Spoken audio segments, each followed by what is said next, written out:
সুপ্রিয় শিক্ষার্থী বন্ধুরা, আশা রাখছি তোমরা সকলেই ভালো আছো।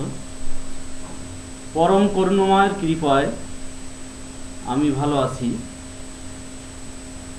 আমি অনিরুদ্ধ বৈরাগী, সহকারী শিক্ষক গণিত, মহেশপ্রসাদ মাধ্যমিক বিদ্যালয়, কুয়েট দৌলতপুর, খুলনা।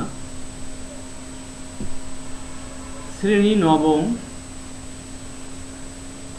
বিষয় রসায়ন, অধ্যায় তৃতীয়।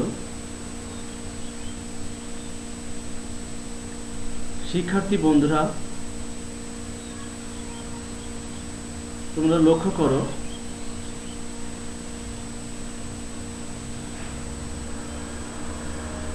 এখানে পরমাণুতে ইলেকট্রন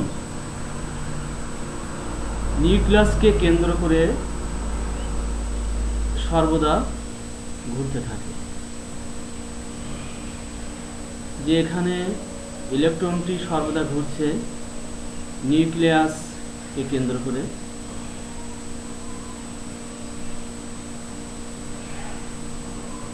নিউক্লিয়াসের চারিদিকে ঘূর্ণায়মান ইলেকট্রন। সবাই এখানে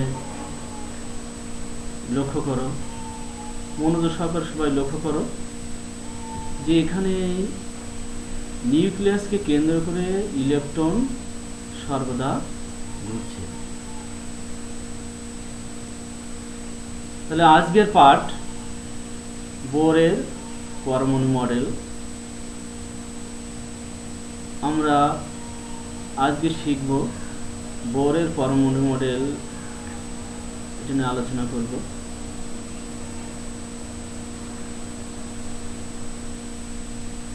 শিক্ষণফল: বোরের পরমাণু মডেলের স্বীকার্যসমূহ বর্ণনা করতে পারবে, পরমাণুর ইলেকট্রন বিন্যাস নির্ণয় করতে পারবে, পরমাণুর ডায়াগ্রাম অঙ্কন করতে পারবে। এই বিষয়গুলো আমরা আজ শিখব।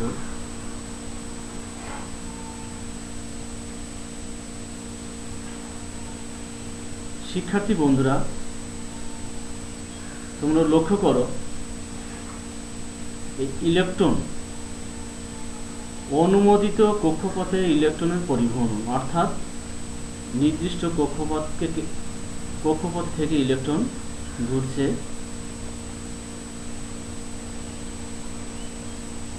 সবাই এটা মনোযোগ সহকারে খেয়াল করো যে ইলেকট্রন নির্দিষ্ট কক্ষপথে থেকে ঘুরবে। তাই ইলেকট্রনগুলো আগে যে আমরা যে কথাটা বলছি যে এই নির্দিষ্ট অর্থাৎ এই নিউক্লিয়াসকে কেন্দ্র করে ঘুরছে। প্রথম কক্ষপথে সর্বদা দুটো ইলেকট্রন থাকতে পারে।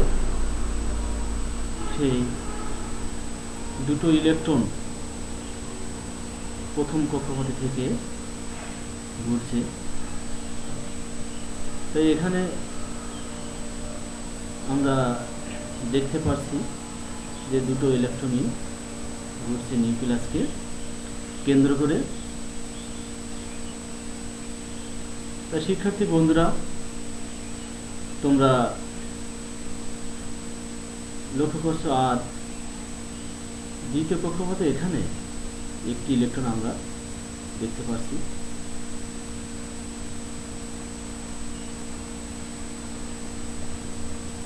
তো শিক্ষার্থী বন্ধুরা, এই অনুমোদিত কক্ষপথ ইলেকট্রন পরিবহন, এটা আমরা দেখলাম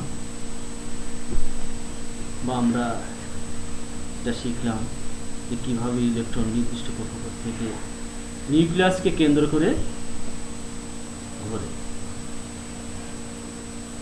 আমরা এবার বোর মডেলের উপর একটি ভিডিও ক্লিপ আমরা দেখব। শিক্ষার্থী বন্ধুরা, তোমরা মনোযোগ সহকারে এটা লক্ষ্য করো Niels Bohr postulated a module of an atom on the basis of quantum theory. Each orbit is associated with a definite energy and therefore called as energy shell or শিক্ষার্থী বন্ধুরা, তোমরা এই যে এটা খুবই মনোযোগ সহকারে দেখো যে এটা নিউক্লিয়াস,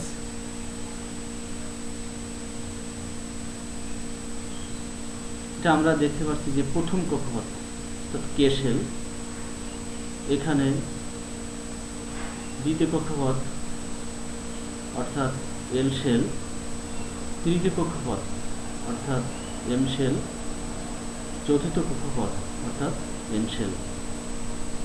তো এখানে আমরা এই যে এগুলোকে আমরা কে, এল, এম, এন ইত্যাদি দ্বারা প্রকাশ করি।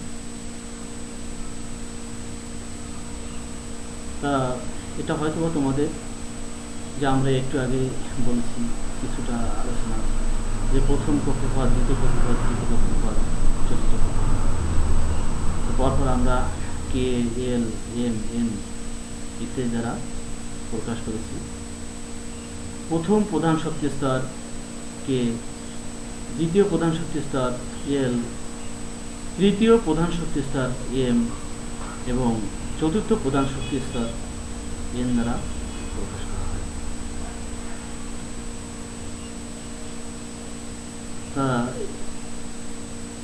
বন্ধুরা, these energy levels are numbered starting from the nucleus as 1, 2, 3, 4, so on, or K, L, N, N. These integers 1, 2, 3, 4 are called the quantum number of the orbits. As long as an electron remains in an energy level, it does not radiate energy.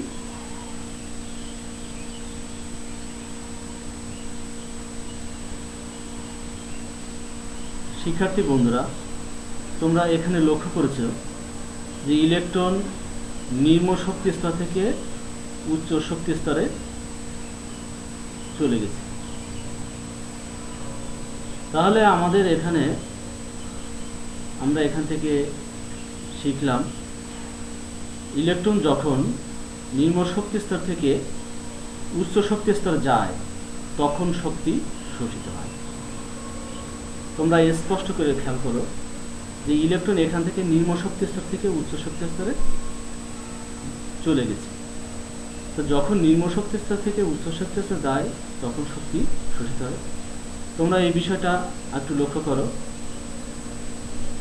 যে নিম্ন থেকে উচ্চ শক্তি স্তরে চলে যায়, তার জন্য শক্তি শোষিত হয়। An electron loses energy when it jumps from an orbit of higher energy, E2, to an orbit of lower energy, E1. It jumps from an orbit of... একইভাবে শিক্ষার্থী বন্ধুরা, তোমরা এখানে আবার দেখলে যে ইলেকট্রন উচ্চ শক্তি স্তর থেকে নিম্ন শক্তি স্তরে গেল, অর্থাৎ যখন ইলেকট্রন উচ্চ শক্তি স্তর থেকে নিম্ন শক্তি স্তরে যায় তখন শক্তি বিকৃত হয়। এই বিষয়টা তোমাদের ক্লিয়ার যে, এবং আমরা এটা সচক্ষে দেখলাম যে কিভাবে ইলেকট্রন নিম্ন শক্তি স্তর থেকে উচ্চ শক্তি স্তরে যায়, আবার ইলেকট্রন উচ্চ শক্তি স্তর থেকে নিম্ন শক্তি স্তরে যায়, এটা আমরা সচক্ষে দেখলাম। Loses energy when it jumps from an orbit of higher energy, E2, to an orbit of lower energy, E1. In such a case, energy equal to E2 minus E1 is given out in the form of radiation. শিক্ষার্থী বন্ধুরা, আমরা সবাই ভিডিওটি দেখলাম এবং এই ভিডিওটির আলোকে তোমরা পাঠ্যপুস্তক ভালো করে প্র্যাকটিস করবে, তাহলে তোমরা আরও শিখতে পারবে। আমরা পরবর্তী স্লাইডে চলে যাই। বোর মডেল অনুযায়ী অনুমোদিত কক্ষপথে ইলেকট্রন বিন্যাস। এখানে তোমরা সবাই লক্ষ্য করো যে এটা নিউক্লিয়াস, বা কেন্দ্র। তারপর দেখো প্রথম কক্ষপথ। প্রথম কক্ষপথ ফার্স্ট সেল, এখানে লেখা আছে সমান 2 ইলেকট্রনস। প্রথম কক্ষপথে 2টি ইলেকট্রন থাকতে পারে। তারপরে লক্ষ্য করো সেকেন্ড সেল, দ্বিতীয় কক্ষপথে 2, 4, 6, 8 8টি ইলেকট্রন থাকতে পারে। এবং তৃতীয় কক্ষপথ, এখানে তৃতীয় কক্ষপথ আছে, অর্থাৎ থার্ড সেল, তৃতীয় কক্ষপথে 18টি ইলেকট্রন থাকতে পারে। তা শিক্ষার্থী বন্ধুরা, তোমরা এটা ভালো করে প্র্যাকটিস করবে, কারণ এটা তোমাদের ইলেকট্রন বিন্যাস দেখাতে গেলে ডায়াগ্রামের সাহায্যে এটা অবশ্যই তোমাদের জানা দরকার। তোমাদের এই বিষয়টা কিন্তু খুবই গুরুত্বপূর্ণ, যে এটা তোমাদের এমসিকিউ আসে। এখানে আমরা শিখলাম যে নিউক্লিয়াস বা কেন্দ্র কোথায় অবস্থান, সেটা আমরা দেখলাম। এটা নিউক্লিয়াস। তো প্রথম কক্ষপথে 2টি ইলেকট্রন থাকতে পারে, দ্বিতীয় কক্ষপথে 8টি ইলেকট্রন থাকতে পারে, এবং তৃতীয় কক্ষপথে 18টি ইলেকট্রন থাকতে পারে। এই বিষয়গুলো আমরা শিখলাম। বোরের মডেল অনুযায়ী অনুমোদিত কক্ষপথে ইলেকট্রনের বিন্যাসটা আমরা এখান থেকে শিখলাম। তো শিক্ষার্থী বন্ধুরা, তোমরা এবার এখানে ক্লোরিনের ইলেকট্রন বিন্যাস লক্ষ্য করো। আমরা জানি ক্লোরিনের পারমাণবিক সংখ্যা 17। তাহলে আমরা নিয়ম অনুসারে প্রথম কক্ষপথে 2টি ইলেকট্রন আছে, দ্বিতীয় কক্ষপথে নিয়ম অনুসারে 8টি ইলেকট্রন আছে। তাহলে 8 আর 2 10টা হয়ে গেল, আর বাকি থাকলো 7টা। সেই 7টা ইলেকট্রন এই তৃতীয় কক্ষপথে আছে। এটা হচ্ছে ডায়াগ্রামের সাহায্যে ক্লোরিনের ইলেকট্রন বিন্যাস। তোমরা নিশ্চয়ই এটা বুঝতে পারছো যে প্রথম কক্ষপথে 2টি ইলেকট্রন, পরে দ্বিতীয় কক্ষপথে 8টি ইলেকট্রন, 8 আর 2 10, আর তৃতীয় কক্ষপথে এখানে ইলেকট্রন সংখ্যা 7টি। তাহলে আমাদের 17টি হয়ে গেল। তো শিক্ষার্থী বন্ধুরা, এখানে দেখো আমরা এভাবেও ইলেকট্রন বিন্যাস দেখাতে পারি, যে এসে যে 1s2 1s এর পাওয়ার আমরা এখানে 2 দেখতে পাচ্ছি, অর্থাৎ এস এর সর্বোচ্চ 2টি ইলেকট্রন থাকতে পারে। একইভাবে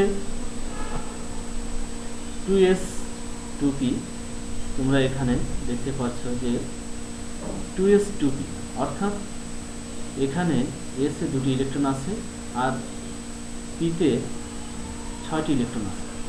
তাহলে এখানে টোটাল, যে এখানে যেমন দ্বিতীয় স্তরে 8টি ইলেকট্রন আছে, এখানে তাহলে একইভাবে 8টি ইলেকট্রন 8টা ইলেকট্রন হয়ে গেল। আমাদের বাকি থাকলো 7টি ইলেকট্রন। তাহলে 3s3p। তাহলে আমরা এখানে শিখেছি বা একটু আগে আমরা বলেছি যে এস এ সর্বোচ্চ 2টি ইলেকট্রন থাকবে। তাহলে 2 আর এখানে পিতে সর্বোচ্চ 6টি ইলেকট্রন থাকতে পারে। আমাদের এখানে যেহেতু আর 5টি বাকি থাকে, তাই পিতে 5টি ইলেকট্রন থাকবে। 5 আর 2 7। যেভাবে আমরা ইলেকট্রন বিন্যাস করতে পারি, আবার ডায়াগ্রামের সাহায্যে আমরা করতে পারি। শিক্ষার্থী বন্ধুরা, তোমরা এবার লক্ষ্য করো সোডিয়ামের ইলেকট্রন বিন্যাস। সোডিয়ামের পারমাণবিক সংখ্যা 11। তাহলে এখানে নিয়ম অনুসারে প্রথম কক্ষপথে 2টো ইলেকট্রন আছে, আর দ্বিতীয় কক্ষপথে 8টি ইলেকট্রন থাকতে পারে। তাহলে 8 আর 2 10। তাহলে বাকি থাকলো 1টা। তাহলে তৃতীয় কক্ষপথে এখানে 1টা ইলেকট্রন থাকবে। তাহলে এখানে ডায়াগ্রামের সাহায্যে আমরা সোডিয়ামের ইলেকট্রন বিন্যাস শিখলাম। শিক্ষার্থী বন্ধুরা, তোমরা হয়তোবা এই যে ডায়াগ্রামের সাহায্যে ইলেকট্রন বিন্যাস বুঝতে কারো সমস্যা নাই। পারমাণবিক সংখ্যা জানা থাকলে আমরা এখানে এই ইলেকট্রন বিন্যাস কিন্তু সহজে আমরা বের করতে পারছি। তো শিক্ষার্থী বন্ধুরা, তোমরা বাড়িতে প্র্যাকটিস করবে, অর্থাৎ তোমাদের বাড়ির কাজ ইলেকট্রন বিন্যাস পরমাণুতে কাঠামো প্রদান করে, বিশ্লেষণ করে। এই বাড়ির কাজটা তোমরা ভালো করে প্র্যাকটিস করবে। ইলেকট্রন বিন্যাস পরমাণুতে কাঠামো প্রদান করে, বিশ্লেষণ করো। শিক্ষার্থী বন্ধুরা, আজকের যে আমরা যেগুলো শিখলাম, তো তোমরা বাড়িতে ভালো করে প্র্যাকটিস করবে। এগুলো খুবই গুরুত্বপূর্ণ। এগুলো প্র্যাকটিস অবশ্যই তোমরা জরুরিভাবে করবে, মানে গুরুত্ব দিয়ে করবে। কারণ আমি আগেও বলেছি যে এই প্রশ্নগুলো মনে করো যে স্কুলের পরীক্ষায় বা আমাদের এসএসসি পরীক্ষায় অবশ্যই এগুলো প্রায় থাকে। তা আজকে এই পর্যন্ত শেষ করছি। ধন্যবাদ সকলকে। তোমরা সবাই ভালো থাকবে, সুন্দর থাকবে, আমার জন্য দোয়া করবে।